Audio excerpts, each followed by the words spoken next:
This is Residents in a Room, an official podcast of the American Society of Anesthesiologists, where we go behind the scenes to explore the world from the point of view of anesthesiology residents. So intention does not equal impact. I think it's really critical that others are aware of what you encountered and that they're able to support you. And if you find yourself having a conversation about this where everyone's feeling warm and fuzzy, then you're doing it the wrong way. Welcome to Residents in a Room, the podcast for residents by residents. I'm Dr. Tanisha Verneus, a CA2 resident at Columbia, and today's guest host. I am joined by two attendings, Dr. Keya Locke and Dr. Tollinche. We're going to attempt some real talk about microaggressions in the workplace. I'm so glad that you're both here with me for this. To kick off our podcast today, could you both please introduce yourselves briefly? Sure, I'd be happy to start. Dr. Verneus, thank you so much for having me today. Excited to meet you and learn from you as we answer some questions. I am Tollinche. I serve as the chair of anesthesiology at Metro Health Medical Center. I'm a professor of anesthesia at Case Western Reserve University School of Medicine and serve as the medical director of perioperative services at Metro Health. I use he, him pronouns, professional and personal interest in DEI and microaggressions. So again, thank you for including me and look forward to our talk. Thank you so much. I'm Dr. Keya Locke. I'm an associate professor at the University of Florida and the medical director of perioperative services here. I really appreciate you for having us and for engaging with us in these conversations. On a more national level, I'm also an editor for the ASA Monitor, so just throwing in a plug for them. And I'm always happy to get these conversations going and just kind of keep getting the word out. So I appreciate you for having me and happy to answer some questions and have some good conversation. Perfect. Thank you for those introductions. It was really great having you both here. So for me as a Black woman, I am very familiar with microaggressions. I've seen it in the workplace, and DEI is something that I am very passionate about. Listeners are likely also familiar with what a microaggression is, but could you two touch upon what microaggressions look like in the healthcare setting and specifically what they may look like in the operating room? Let's paint a picture for our listeners. So I'd happy to try to tackle that question. Very good question, Dr. Verneus. So by way of background, we know that the percentage of URM in medicine really hasn't changed much in the last 2 decades. Our U.S. population of Black people is roughly 13%. And unfortunately, only 3% of our medical school faculty identifies as Black. It's also true for our Latinx. The population in the U.S. Is roughly 18% Latinx, but only 4% of our medical school faculty identifies as Latinx. And it gets worse when you look at promotion and rank. So 2% of all of our full professors across this country are Black or Latinx. When we look at gender, it's sobering, but 24% of our full professors in medicine are women. Microaggressions is a term that we've thrown around, and sometimes it's a little unclear what we mean by that. So I love your question. Dr. Chester Pierce coined that term over 50 years ago, and I'm quoting from his famous paper that these are subtle, stunning, often automatic and non-verbal exchanges, which are really put downs of Black people by offenders. Of course, Sue et al. In 2007 changed it slightly to be more inclusive. And I quote, microaggressions are subtle snubs. They're slights and they're insults directed toward minorities as well as to women and other historically stigmatized groups that implicitly communicate or at least engender hostility. So what is this? What is a microaggression? There are globally 3 types of microaggressions. As a review, the first is a micro insult. And these are these rude, sort of insensitive and even derogatory to an identity. What's an example of a micro insult? That is when we confuse a physician with a janitor simply because that physician doesn't appear to fit what we think of as stereotypical appearance of a physician. The second type is micro invalidations. And this is when we exclude, negate, or dismiss a personal thought or a feeling or an experiential reality of a person. Examples of this can be when you hear some people say the words, well, I'm colorblind. I treat everybody the same.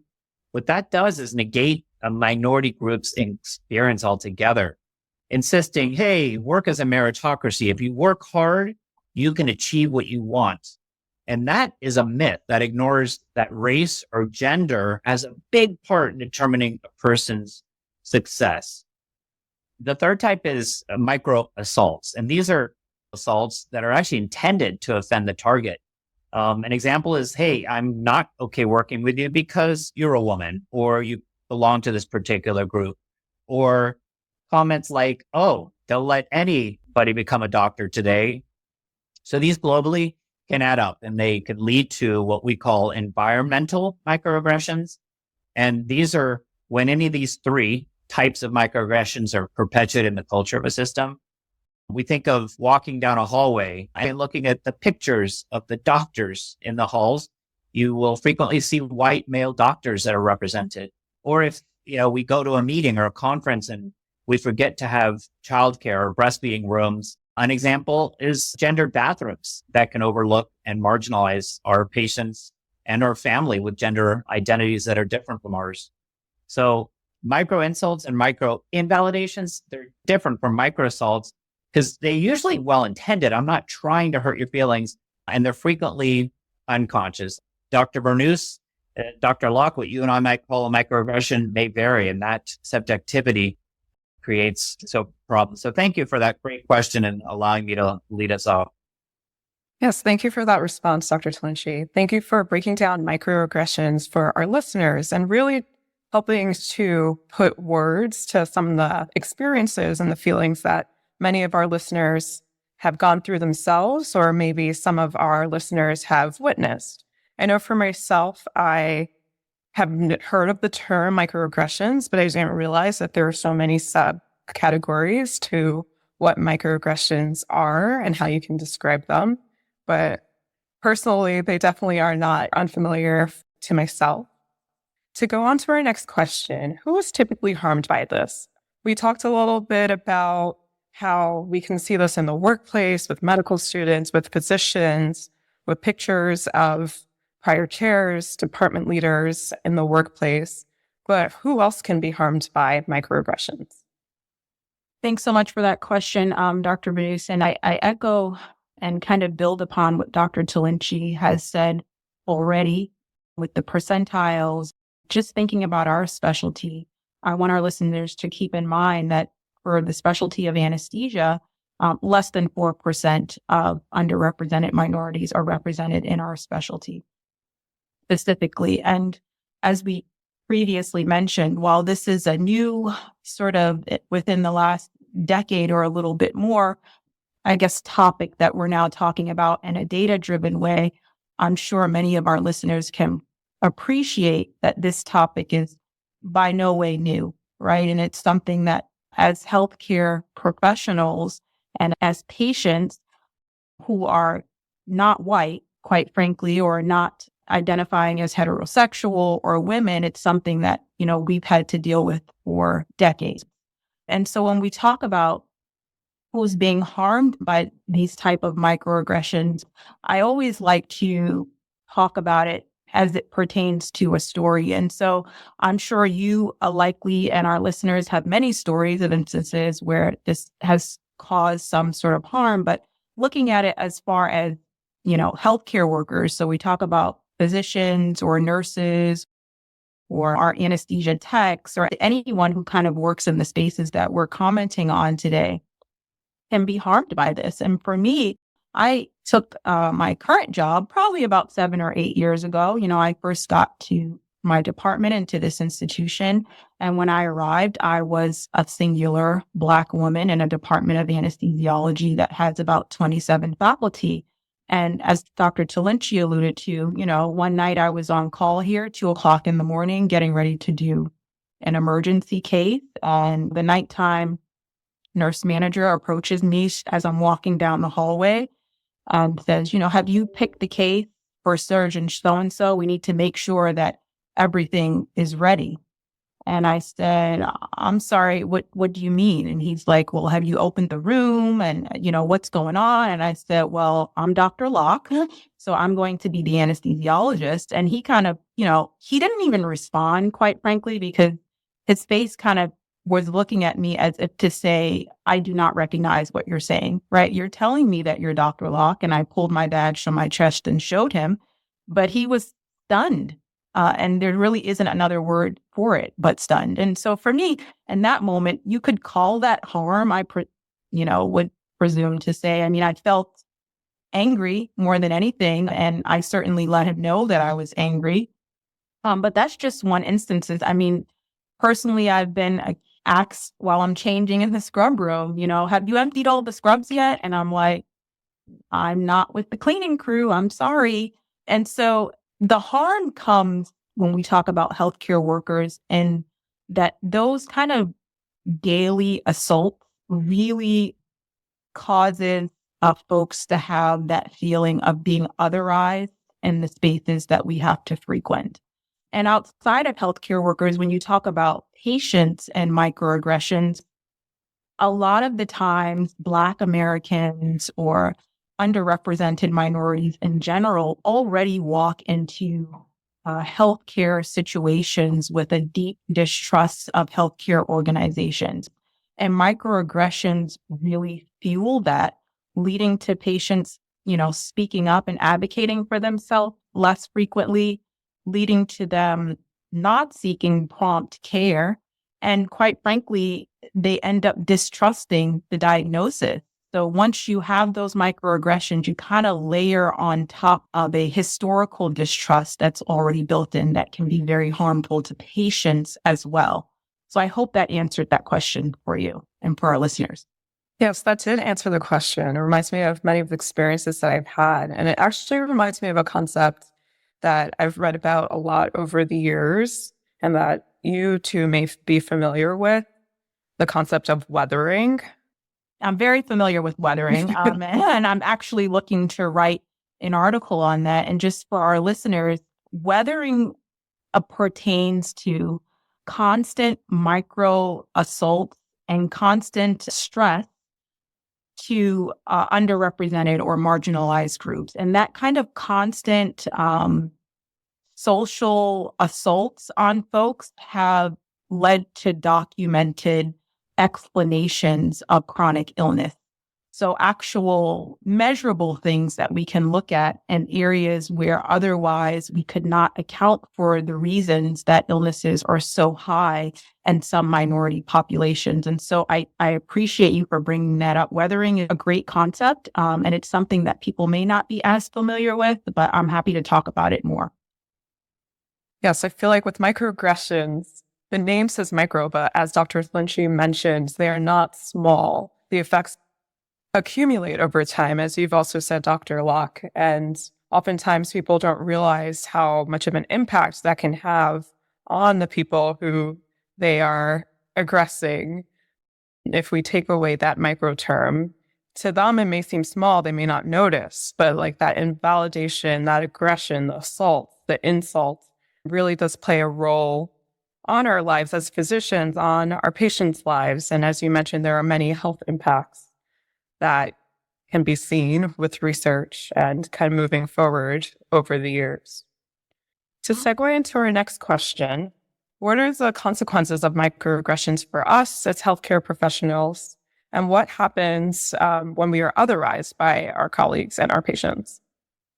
And that's a great question. I'm happy to pick up. I know I kind of touched on it earlier, but that idea of being seen as other has some serious consequences, not only to us as healthcare professionals, but then to the care that we in turn are able to deliver, right? So microaggressions communicate a derogatory or exclusionary message to the target person.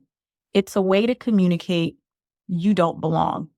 So constant small statements ultimately leave us questioning our right to exist in this space that we have to be in on a daily basis.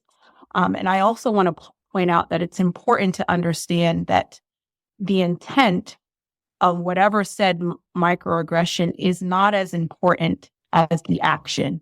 And so for healthcare professionals, and between our colleagues or between patient and colleague, we often end up in situations where something happens, right? And the offender often says, well, I didn't mean it that way, or that's not what I intended.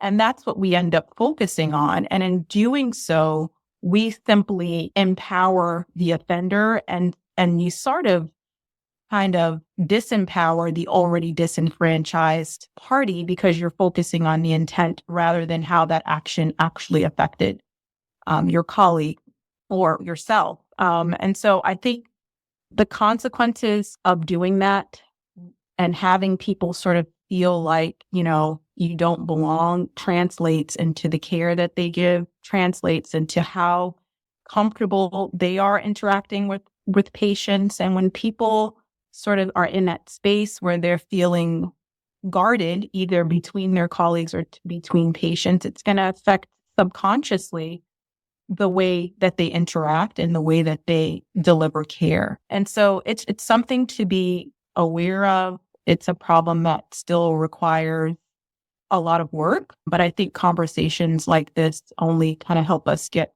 closer to where we want to be.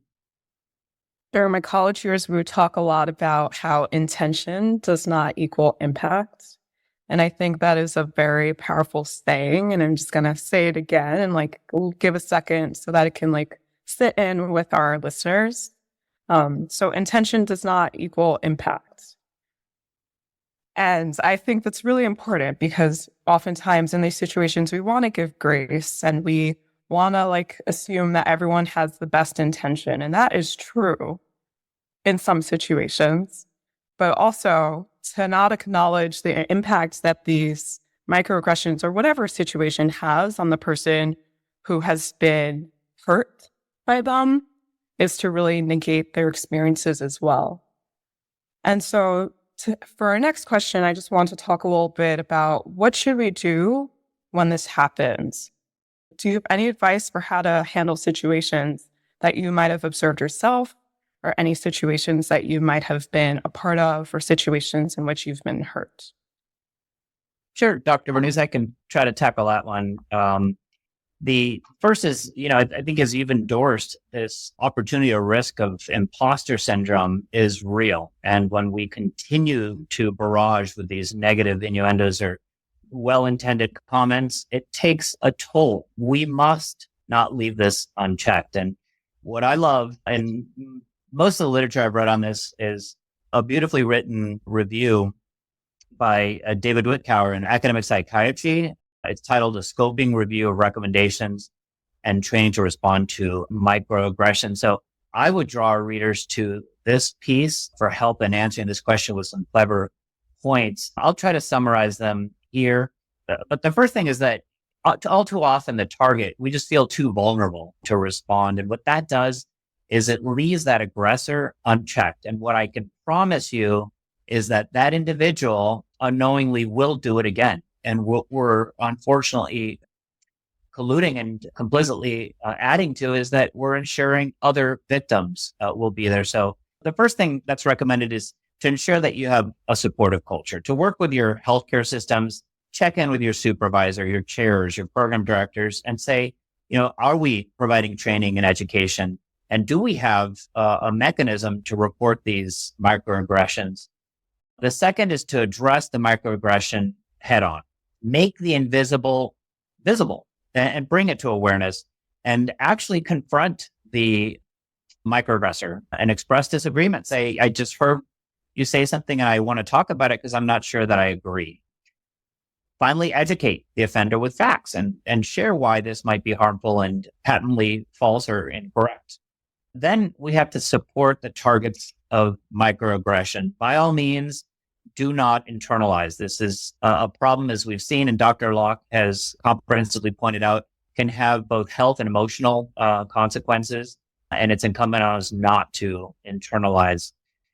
Debrief after these experiences. Create a forum and an opportunity to conduct a debrief. And what that does, Dr. Verneus, is that it validates your experience by being able to name it, to call it out, and to say it and explore your feelings around it. seek advice and learn best practices, just like you did right now. So how do I deal with it? How do I address it when it happens? And in that forum, you're most well equipped to learn from others and other experiences. Encourage and commend and salute your colleagues who do report this, whether it's the target or a witness. And then, of course, as I mentioned, avoid blame. This question, is it possible that you could have misunderstood, or gosh, I've cared for, that individual patient, or I've worked with that surgeon 100 times and I've never felt this. What that does, unfortunately, is undermine the target's microaggression and report. Finally, report and collect this data. There is no better mechanism to improve than to report out and to share the occurrences and the outcomes of these microaggressions. Thank you for the tips on how to deal with these situations. I know that when I have been on the receiving end of microaggressions, I often haven't had the courage to speak up. There have been many times where I've joked about it at a later time with someone of a similar identity, with another Black person, like, oh, this person mistaken me for someone else, and they must have met the other Black resident on the rotation or the other Black medical student. And it can be really difficult and uncomfortable in those situations to really speak up and stand up for myself, or even when seeing it, to stand up for my colleague. But you touched on some great tips for how we can do that in the future.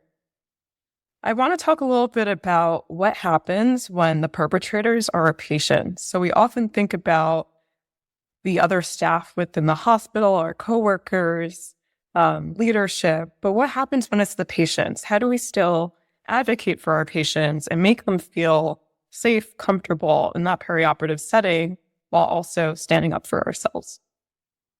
Yeah, Dr. Verneus, I love. That's 3 loves. I love this question. This is such an important question, and frequently something that's posed and met with some unfortunate ambiguity. And why I love this question is there is a power dynamic that's occurring, certainly between the patient, the physician, and that patient-doctor relationship, which is very different from a peer or a colleague who might use a microaggression and to whom you would feel more appropriate to address. So when it's our patient, you're nervous, of course, about compromising that relationship and that sacred bond that you have. So I think the first bit of advice is pause and assess if it's actually appropriate, right? There are some patients who candidly won't have decision-making capacity. The patient might be unstable, or the request may be ethical. I think of a horrible scenario where a woman is a sexual trauma victim and is requesting only female physicians. That might change your paradigm when you're hearing these comments. And then finally, I think this is the hardest part, but will my discussion, my conversation compromise that patient care? And there's a lot of subjectivity there, but when you have come to a decision that it's appropriate to address head on, the first thing I would suggest is do something that I heard you do just a few minutes ago, Dr. Verneus, is repeat the statement and let that sink in. Let the recipient allow for some reflection time and repeat back what you just heard. And then use that first person pronoun, I, Louis. I heard what you said and I felt. And what that does is it allows some room to avoid that conflict and that confrontation, introduce the possibility that there is subjectivity, that I felt that, and maybe what you said wasn't intended to be harm, but it was so hurtful and impactful, and I feel hurt. Then you start that discussion head on with the patient and learn their perspective from a point of curiosity. Ask those questions. Remind the patient that microaggressions can actually compromise what we're doing here. I have a contract with you. I am your doctor and I want to help you. And you're supposed to be a patient who's respectful and allows me to do that to the best of my ability. Your comments are compromising my ability to best care for you. And then finally, you remember that you can walk away. We're all in a position, fortunately, that our hospitals will support us in an environment where we're not feeling safe or able to care for a patient. You could always walk away. Document that interaction and record if there are any witness names during that event with the patient. there are two models that are often referenced in the literature, and many more than two, but my favorite two are one that's called the action model.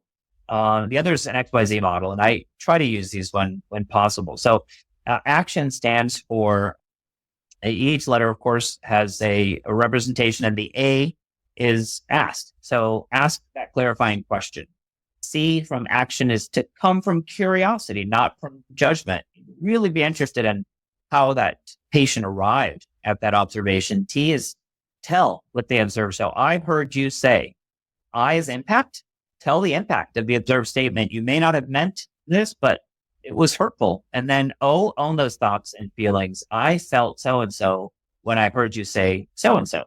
Finally, the N in action is next steps. So report that and seek social support. The other option is a little quicker, and I draw from this more frequently, and that's the XYZ model. So simply it's I felt X when Y because of Z. So for example, I felt uncomfortable when you overlooked me during that code and turned to a male colleague because I feel like I'm subjugated because of my gender. I hope that's helpful, Dr. Verneus, but really important to draw from all of those and consider the appropriateness of addressing with the patient in advance of enacting these. Yes, those are all very helpful frameworks for us to apply in these situations. Going on to our next questions. How are institutions doing when it comes to protecting workforce and patients from microaggressions? It's one thing for individuals to jump in as allies, but do organizations have systems in place to protect and train and manage? Is retaliation an issue? What would strong leadership on this topic look like? Thank you so much for that question. And thank you for bringing up the previous question. And I appreciate Dr. Tollinche's advice on how to sort of deal with that when it comes to a patient interaction rather than on an institutional level.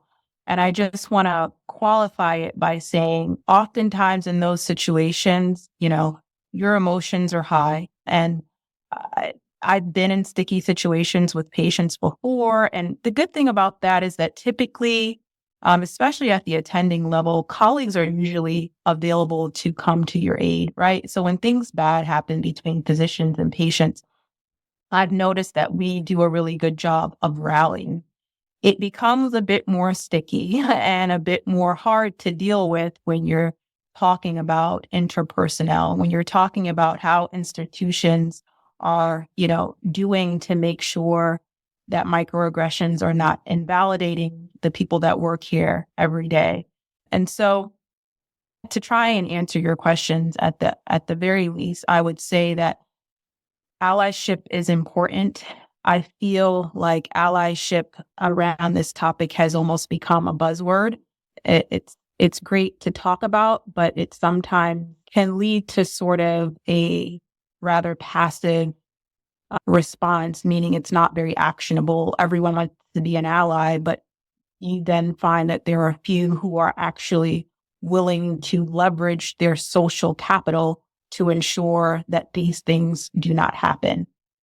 Right. And so I find that oftentimes as minority physicians, we are put in positions to have to be the ones doing the educating, and the burden falls on our shoulders. Right. And so people are asked to sort of bear our scars for no reason, because if there is not an organizational structure that is going to take this head on outside of simply leaning into allyship, then we really haven't moved the needle in any way.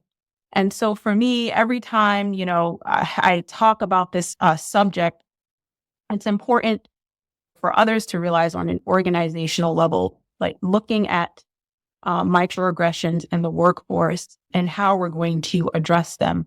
For better or worse, inclusion, diversity, equity, and access has become a part of every healthcare business model. So this isn't something that you can choose or not choose. Luckily, it wasn't that way when I was going through training 10, 15 years ago, but it is that way now. So that's an important thing to recognize. Other actionable things that institutions can do when there are leadership meetings or meetings for whatever reason, and you're sitting in a room full of colleagues and there's only one of me or there's only one of you.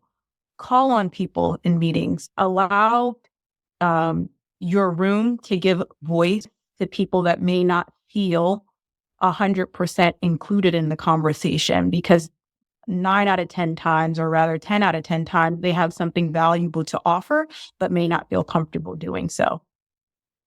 Secondly, what I feel like organizations can do when they are, proposing to give talks to the institution on this topic and address it, be sure to vet your talk. If you are not someone who is underrepresented, vet your talks, because oftentimes people will stand up and give talks on this topic, and the few minorities in the audience are like covering their faces, like this can't actually be happening. So, vet your talks, run it by someone to make sure that what you're saying is not going to come off the wrong way.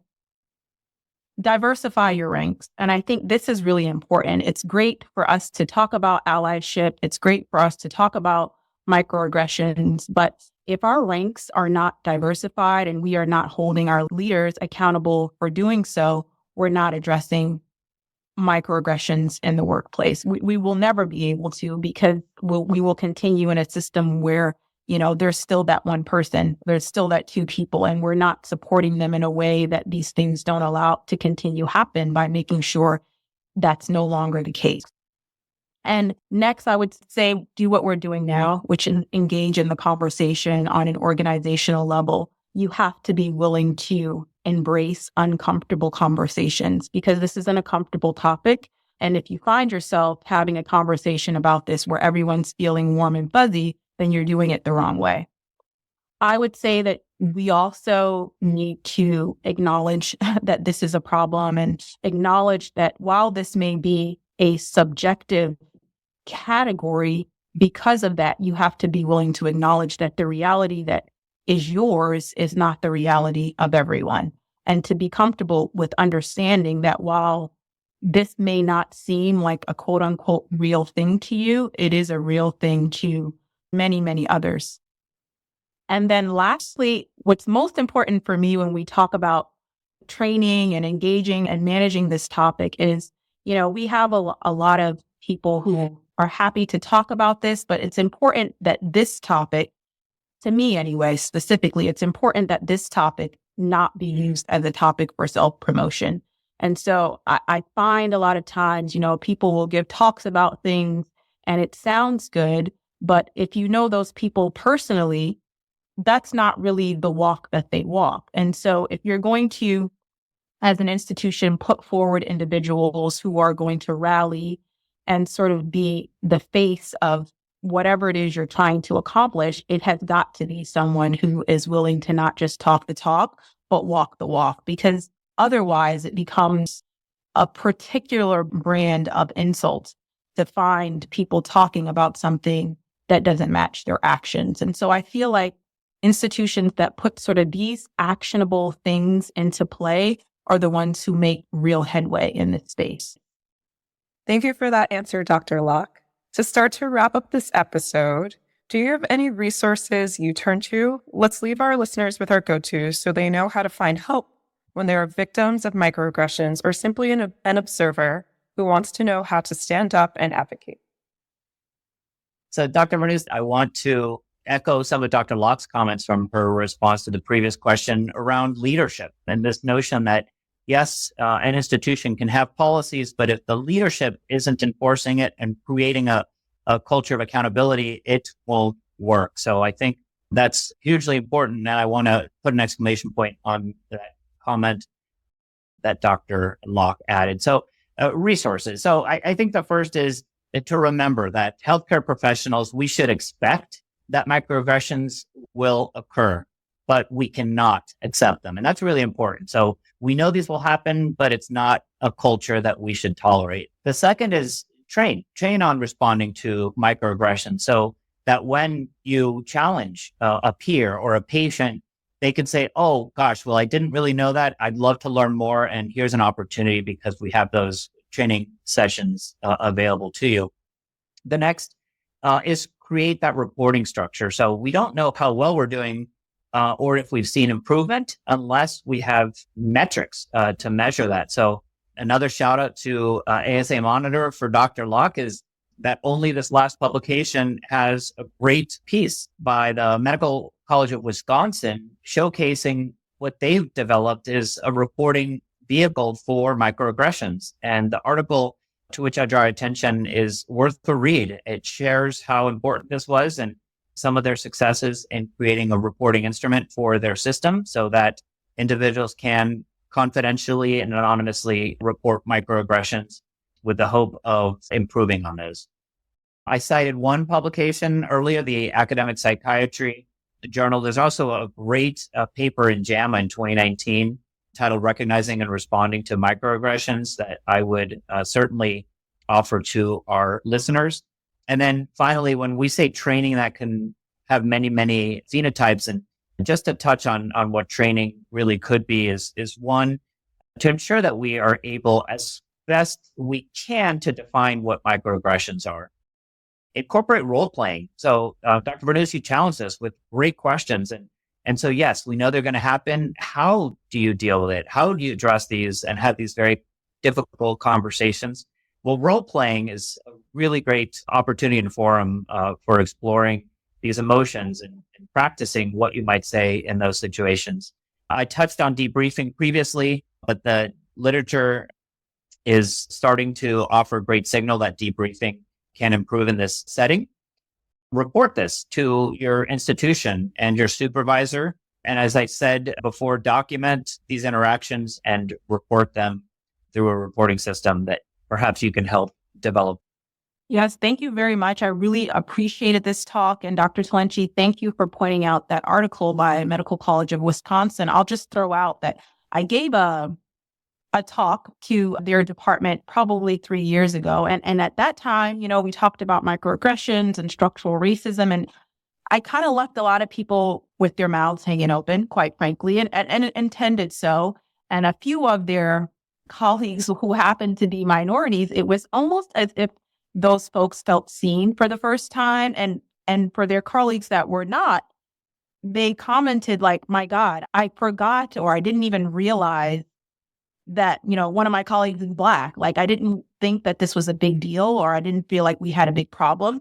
But after that, we had a follow-up conversation and they said, we have some work to do. So when I saw the article, I was personally very proud, again, that, when people stand up and talk about this, and I like to use the term bear their scars for the education of others, it's really, really rewarding to see that has led to some sort of actionable change. Otherwise, it just kind of feels sucky, that you're there talking about, things that happened to you and then nothing happened. So thank you for pointing that out. I was very, very happy to see that article. And thank you so much for taking your time away to talk with us today.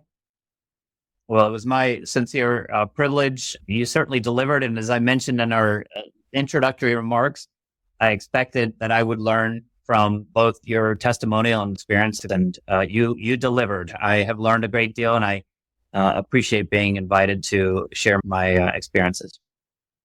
Yes, thank you, Dr. Locke and Dr. Tollinche, for being here today. I really appreciate you both taking the time to educate us on this important topic, for sharing your expertise and bearing your own scars with me and our listeners. You have left our listeners with many gems, and it's been very validating for me to hear about your experiences and share these stories with our listeners. I hope our listeners feel more empowered and better equipped to confront microaggressions in the workplace. This is truly just the start of this conversation.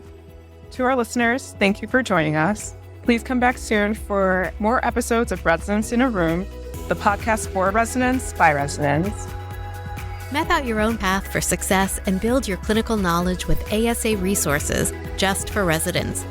Visit asahq.org/residents for complete details. Join us for Residents in a Room, where we'll share timely info, advice, and resources designed to help residents succeed in residency and beyond. Find us wherever you get your podcasts, or visit asahq.org/podcasts for more.